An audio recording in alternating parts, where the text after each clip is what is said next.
When I thought about running the race with endurance, several insights came to mind. I will focus on 4. The first insight is know your calling. Now, this isn't something, I didn't write this, it's not something you've got to figure out yesterday or today or tomorrow, but it's so important. God loves you. God cares about you. And He wants you to experience the joy of partnering with Him in work that matters. Here is the calling question. What has God put you on earth to do? This is what Protestants refer to as the doctrine of vocation. You don't just arrive on the scene and choose a path. God has created you for specific roles and tasks, all of which comprise your multi-layered calling. You do not create purpose, you discover it. 2 radically different worldviews hinge upon the words create and discover. You only need to create a purpose if one doesn't already exist. But this is not the Christian message. Like Jeremiah, your calling already exists in the mind of God.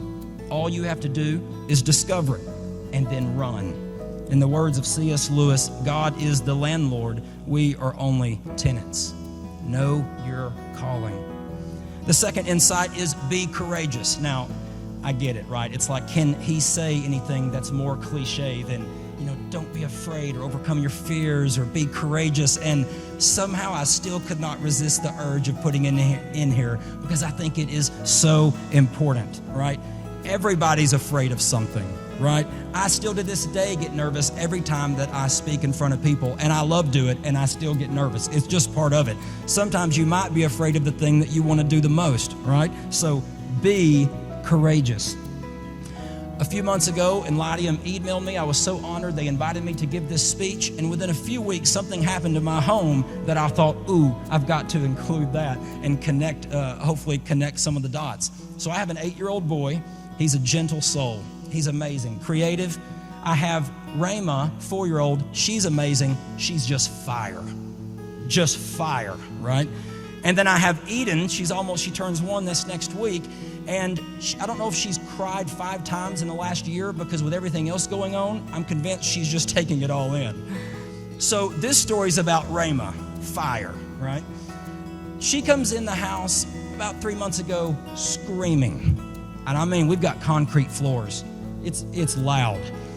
Well, I'm working, so I can't just rush out. Long story short, what happens, and this is no lie, she really does have the biggest splinter I've ever seen, at least that long in her big toe. I don't even know how. I'm convinced the splinter was almost longer than the toe itself.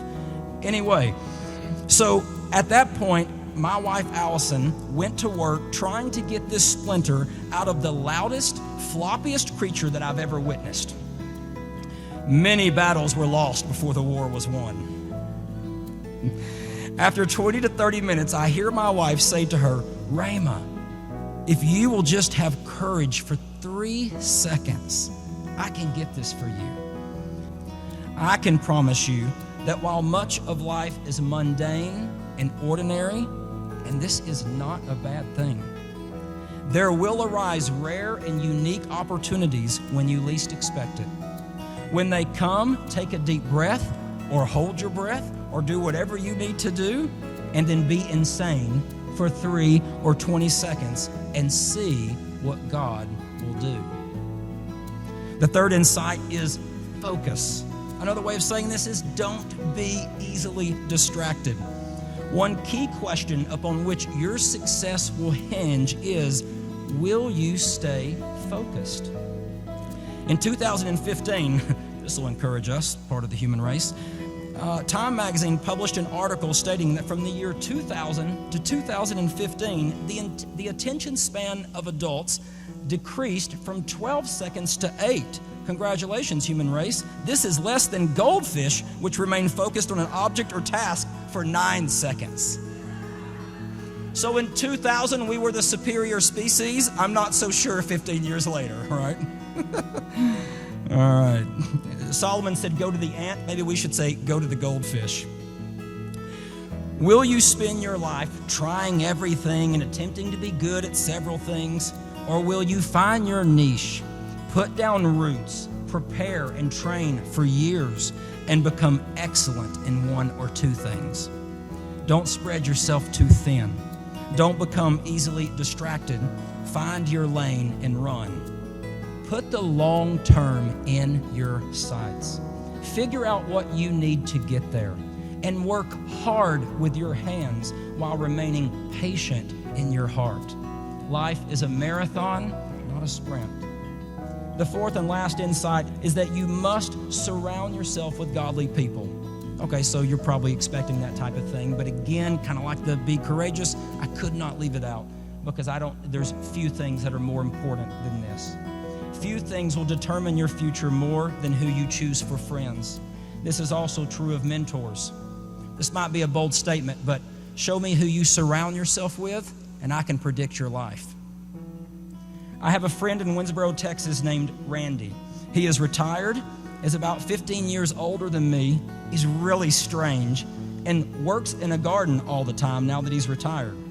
Every 2 to 3 years, he gets the urge to type me a letter. It is to the point, strange, like him, and always to use the language in the book of Acts, cuts to the heart. I call him, this is no joke, and I've told him this, my Gandalf. In his last letter, he wrote something which I underlined, and I've meditated on for the last 3 to 4 months. Success in this life is never measured by what a person can do, but by a person doing what God has given them to do.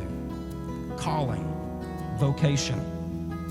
Whatever it is that lies before you, I challenge you, run with endurance. When you can't run, walk. When you can't walk, crawl.